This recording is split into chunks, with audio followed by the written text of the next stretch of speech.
At narito na nga po ang mga balita sa oras na ito. Hindi diskwalipikado sa susunod na ayuda ang mga hindi nakakuha ng unang 2,000 pesos na after payout ayon po sa DSWD.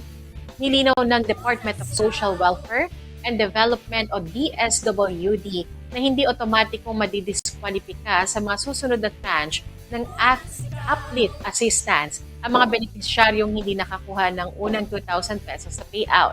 Ayon sa DSWD, mahalagang makuha ng mga benepisyaryo ng Group 2 na tinukoy sa pamamagitan ng Community-Based Monitoring System ang unang payout dahil dito isinasagawa ang verifikasyon ng kanilang pagkakakilanlan at enrollment sa Digital Payment System.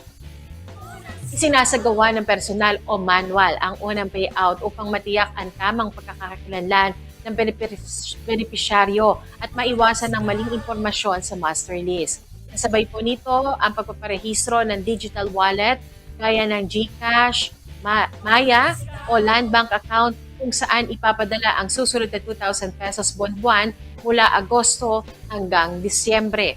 Gagamitin bilang pangunahing pagkakakilanlan ang PhilSys National ID o ePhilID.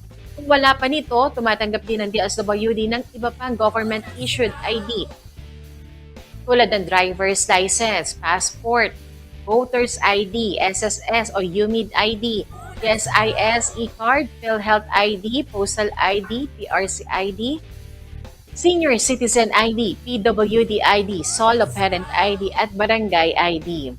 Nilinaw din ng DSWD na ang paglabas ng status na no record found sa Uplift Government No Person Up ay hindi nangangahulugang natanggal na sa programa ang isang benepisyaryo. Ibig sabihin lamang po nito ay hindi pa na-activate ang account dahil hindi pa nakukumpleto ang paunang manual payout. Para sa mga hindi makakadalo sa itinakdang araw ng payout dahil sa pagkakasakit, trabaho o iba pang mahalagang dahilan, maaaring magtalaga ng otorisadong kinatawan na miyembro ng pamilya. Kinakailangan lamang ang authorization letter at mga valid ID ng benepisyaryo at ng kinatawan.